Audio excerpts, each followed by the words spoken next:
Hi guys, ನಾನು ಇವತ್ತ ಏಡಿ ಮಸಾಲ ಹೆಂಗೆ ಮಾಡೋದು ಅಂತ ಹೇಳ್ತೀನಿ. ಅದಕ್ಕೆ ಏಡಿ ತೊಗೊಂಡಿದ್ದೀನಿ. 1 kg ಇದಾವೆ. ಕ್ಲೀನ್ ಮಾಡಿದ್ರೆ ಒಂದು ಅರ್ಧ kg ಆಗ್ತಾವೆ ಇವು. ಅದಕ್ಕೆ ಮಸಾಲಕ್ಕೆ 2 ಟೊಮೆಟೊ ತೊಗೊಂಡಿದ್ದೀನಿ, 1 ಈರುಳ್ಳಿ, ನಿಮಗೆ ಖಾರಕ್ಕೆ ಎಷ್ಟು ಬೇಕೋ ಅಷ್ಟು ಹಸಿಮೆಣಸಿನ್ಕಾಯಿ, ಶುಂಠಿ ಬೆಳ್ಳುಳ್ಳಿ ಪೇಸ್ಟ್ ತೊಗೊಂಡಿದ್ದೀನಿ ನಾನು, ಸ್ವಲ್ಪ ಕೊತ್ತಂಬರಿ ಸೊಪ್ಪು. ಈಗ ಇವನ್ನ ಕಟ್ ಮಾಡಿ ರುಬ್ಕೊಂಬರ್ತೀನಿ ನಾನು. ಇವಾಗ ಮಸಾಲ ರುಬ್ಬಿದ್ದಾಗಿದೆ. ಯಾವುದೂ ಹುರಿದಿಲ್ಲ, ಹಾಗೆ ಹಸಿದು ಹಾಕಿದ್ದೀನಿ. ಟೊಮೆಟೊ, ಈರುಳ್ಳಿ, ನಾನು ಶುಂಠಿ ಬೆಳ್ಳುಳ್ಳಿ ಹಾಕಿಲ್ಲ, ಪೇಸ್ಟ್ ಹಾಕ್ತಾ ಇದ್ದೀನಿ. ಅದಕ್ಕೆ ಸ್ವಲ್ಪ ಹುಣಸೆಹಣ್ಣಿನ ರಸನೂ ಹಾಕ್ತೀನಿ. ಇವಾಗ ಒಗ್ಗರಣೆ ಹೆಂಗೆ ಮಾಡೋದು ಅಂತ ತೋರಿಸ್ತೀನಿ. ಇವಾಗ ಒಂದು ಪಾತ್ರೆ ಇಟ್ಕೊಂಡು ಕಡಾಯಿ ಇಟ್ಕೊಂಡಿದ್ದೀನಿ ನಾನು. ಅದಕ್ಕೆ ಒಂದು 2-3 ಸ್ಪೂನ್ ಆಯಿಲ್ ಹಾಕ್ತಾ ಇದ್ದೀನಿ. ನಿಮ್ಗೆ ಎಷ್ಟು ಬೇಕೋ ಅಷ್ಟು ಹಾಕೊಳ್ಳಿ. ಎಣ್ಣೆ ಕಾಯಿಲಿ. ಇವಾಗ ಎಣ್ಣೆ ಕಾಯ್ದಿದೆ. ರುಬ್ಬಿದ ಮಸಾಲ ಹಾಕೊಳ್ಳೋಣ.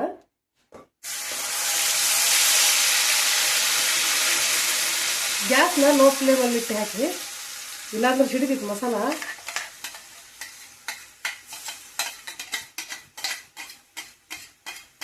ಹಸಿ ವಾಸನೆ ಹೋಗುತ್ತನ ಹುರಿಬೇಕು ಮಸಾಲನ.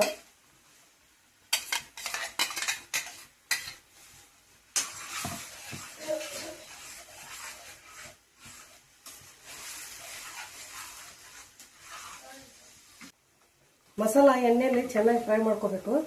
ಅದು ಎಣ್ಣೆ ಬಿಡಬೇಕು, ಆವಾಗ ನೀವು ಏಡಿ ಹಾಕೋಬೇಕು.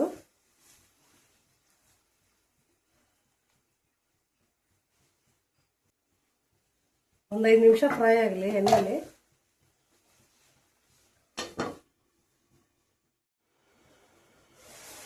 ಇವಾಗ ಮಸಾಲೆ ಎಣ್ಣೆ ಬಿಡ್ತಾ ಇದೆ. ಇವಾಗ ಏಡಿ ಹಾಕೊಳ್ಳೋಣ. ಮೊದಲು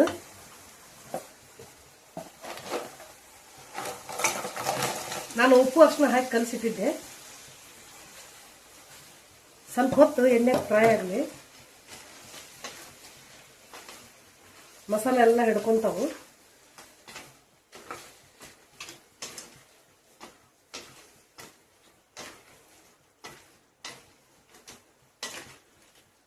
ಇವಾಗ 1 ಟೇಬಲ್ ಸ್ಪೂನ್ ಅಷ್ಟು ನಾನು ಗರಂ ಮಸಾಲ ಪೌಡರ್ ಹಾಕ್ತಾ ಇದ್ದೀನಿ.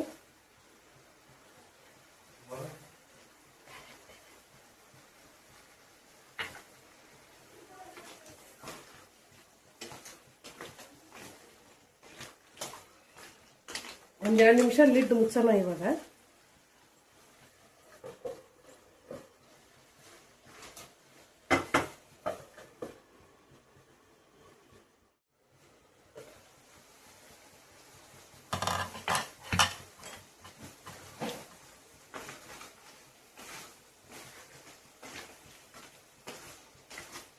ನೀವು ಇಷ್ಟೇ ಮಸಾಲ ಬೇಕಂದ್ರೆ ಹಿಂಗೆ ತಿನ್ನಿ, ಅನ್ನ ರಸ ಜೊತೆ ಫ್ರೈನ.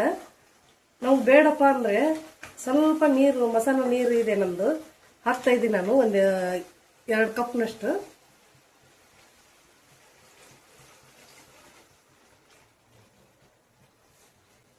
ಇವು ಏಡಿ ಬೆಂದ್ಮೇಲೆ ಆಮೇಲೆ ಹುಣಸೆಹಣ್ಣಿನ ರಸ ಹಾಕೋಬೇಕು. ಮೊದಲೇ ಹಾಕಿದ್ರೆ ಬೇಯೋದಿಲ್ಲ ಬೇಗ.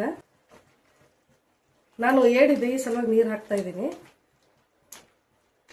ಇವು ಬೆಂದ್ರೆ ಗಟ್ಟಿ ಆಗುತ್ತೆ ಮಸಾಲ.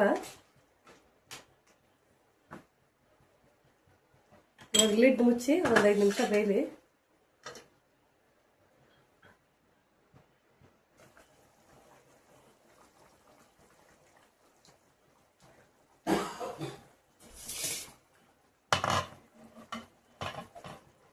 ಇವಾಗ ಇದಕ್ಕೆ ಸ್ವಲ್ಪ ಧನಿಯಾ ಪೌಡರ್ ಹಾಕ್ತಾ ಇದ್ದೀನಿ ನಾನು.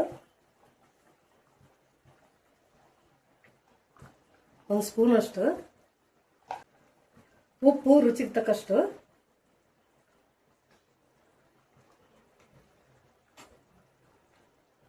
ಸ್ವಲ್ಪ ಹುಣಸೆಹಣ್ಣಿನ ರಸ ಹಾಕ್ತಾ ಇದ್ದೀನಿ.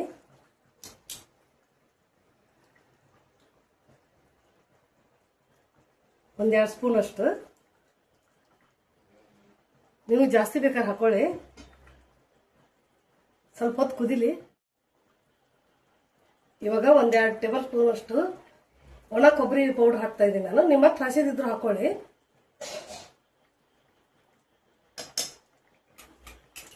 ನಾನು ಸ್ವಲ್ಪನೇ ಹಾಕ್ತಾ ಇದ್ದೀನಿ.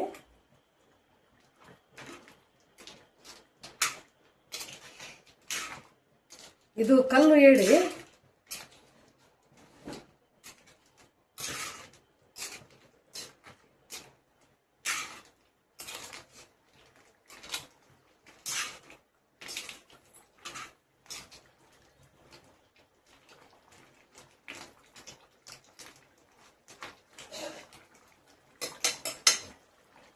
ಇವಾಗ ಏಡಿ ಮಸಾಲ ರೆಡಿ ಆಗಿದೆ.